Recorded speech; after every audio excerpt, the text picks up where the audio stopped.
Boldwood presents The Tuscan Orphan, written by Siobhan Daiko and read by Stephanie Cannon. The moral right of the author has been asserted. This performance is owned by Boldwood. Prologue. Mimi. Tuscany, Autumn 1944. Non avere paura, a voice whispers. Don't be scared. Stai all'ospedale. You're in the hospital. Prendiamo cura di te. We are looking after you. I blink my eyes open. My head feels heavy, and my mind is woozy.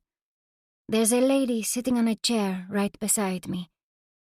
Ciao, tesoro. Hi, darling. Como ti chiama? What's your name? Mimi? I attempt a smile. The woman is a nurse, I realize, and she smiles right back at me. Mi chiamo Carrie, she says. I'm tired, so I fall into the strangest dream.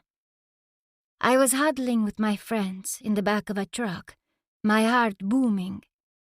We'd left the convent where the nuns were looking after us only a short time ago, all of us terrified because German soldiers had locked us up in the cellar until 2 men had come to rescue us. It had been the most horrible time of my life. Not as bad as when I'd had to leave Mamino and Babbo behind in Florence a year before, when I was only 4. That had made me cry for days and days. But horrible all the same. We could hear the soldiers' loud voices coming from the dining room above us. The nuns were praying and we were crying, and then we heard big explosions and we could smell burning. Our eyes stung. Someone began to shoot at the cellar door, and we cried out in fear. A tall man ran forward, and Sister Immacolata called out his name, Vito. She picked me up and ran towards him. He took me from her and kissed her on both cheeks. Our prayers brought you to us, she said. Mother Superior spoke next. I presume you killed those Germans. May their souls rest in peace. Indeed. Vito shifted me onto his hip.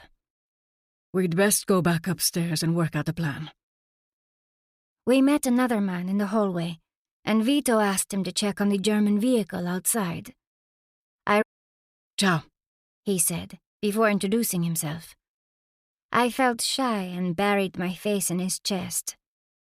So? He said to Sister Immacolata. Who are these children, and why are they with you?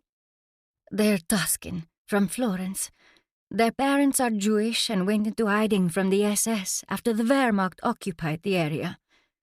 The church arranged for us to take the bambini into our care. I don't suppose they ever imagined the front could possibly move up here. Ah, Vito frowned. His friend ran back into the hall, a set of keys jangling in his hand. These were still in the truck's ignition. Excellent. Vito turned to him and suggested that he go to Bologna. I'll meet you there as soon as I can, he added. Don't you need my help? The friend asked. There isn't enough room in that truck with the nuns and children, and it would draw too much attention if you marched alongside us. Where are you heading? Florence, he said.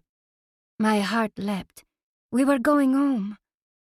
Sister Immacolata touched his arm. Are you sure this is a good idea? There's a big battle going on in the area between San Rufilo and the road south. Germans are attacking from the north. We'll soon be at the rear of the Allied lines. After Vito and his friend helped us all climb aboard the truck, his friend shook his hand and wished him luck. Vito got behind the steering wheel and started the engine. The truck set off up a winding, narrow dirt road, its massive tires churning up chunks of mud. I grasped hold of Sister Immacolata's arm. Something had landed on the road. The truck juddered to a stop. A bomb exploded with a loud bang. It covered us in dust and bits of rock. My whole body began shaking. "Get out!" Vito yelled. "We need to take cover." German soldiers were coming down the road towards us. My heart thudded as loud as a drum. Vito helped the nuns from the truck. Then he picked me up and ran towards some trees. "Follow me," he shouted. And then, without warning, he stopped running. More soldiers were coming from the opposite direction. Bullets whistled past my ears. Explosions made me cry out in fear again. A sharp pain pierced my forehead. I opened my mouth and gave a scream. Chapter 1. Ain el Turk, Algeria, September 1943. A warm breeze, redolent with the fragrance of jasmine flowers. She tucked the errant blonde curl under her cap, her chest fluttering with anticipation. The truck on which she was traveling had pulled up in front of the hospital staging area. She adjusted the olive green cuffs of her uniform jacket, proudly glancing at the insignia worn on her epaulets. The single yellow bar indicated she was a second lieutenant, like all newly recruited American Army nurses.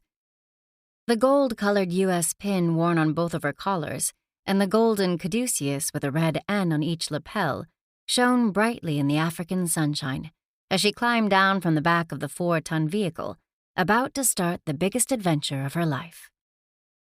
She bumped arms with Louise, the fellow nurse she'd met on board the USS Edmund B. Alexander. The ocean liner, which had been converted into a troop ship, had brought them to Oran from New York, zigzagging across the Atlantic, completely blacked out to avoid U-boat attacks. It was only after they'd sailed that they'd gotten the lowdown on their destination, a troop convalescent facility in Algeria. "Well, we're finally over yonder," Carrie said to Louise as they went to find their luggage. Louise's laugh tinkled. "You mean over there, eh, Tex?" Louise had given Carrie the nickname from the outset, and Carrie, not wanting to use the pejorative term hillbilly, called her new friend Kenny in return. Chubby, with chestnut-brown hair and hazel-colored eyes, Louise hailed from Kentucky. She smoked a corn-cob pipe and had taught Carrie to play cribbage. They were both worried about how they'd cope so far away from home. During the crossing, they'd gone up on deck every night to gaze at the stars and escape the stuffy heat of their quarters below. There, they'd shared family tales and stories of their youth, promising they would look out for each other come what may. Carrie gazed at the tented campsite up ahead, which was set on a bluff overlooking the azure Mediterranean Sea. They'd been told they'd be there only temporarily prior to being transferred inland. She pulled in and then slowly released a deep breath. Had she done the right thing? She'd only just turned 24 when she'd enlisted a couple of months ago. Fresh out of nursing school, like many others, she'd rushed to answer Uncle Sam's call to join the Army Nurse Corps. She'd soon realized she had no clue what she was letting herself in for. The daily drills, up, 2, 3, 4, left face, about face, lectures twice a day, foxholes dug into the dry earth beneath the hot Texas sun, obstacle courses, crawling in the dirt under barbed wire with live ammunition being fired overhead. The session in the gas chamber wearing impregnated clothing and a mask. Excited about the prospect of serving overseas. She set her jaw, picking up her kit bag, and slung it over her shoulder. Smiling, she linked arms with Louise. "Let's go report for duty," she said. A week later, Carrie was strolling past the big red cross painted on the ground at the back of the General Hospital, erstwhile known as the Grand Hotel in Bu Hanifa.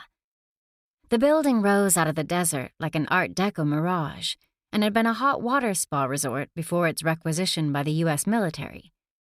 Palm trees swayed in the warm breeze, and bare brown hills formed a backdrop to the scene. Under her white nurse's cap, sweat prickled Carrie's hairline, and she rubbed her hands down the skirt of her seersucker ward dress. Shame she was no longer stationed by the ocean. At the staging camp, she and Louise had enjoyed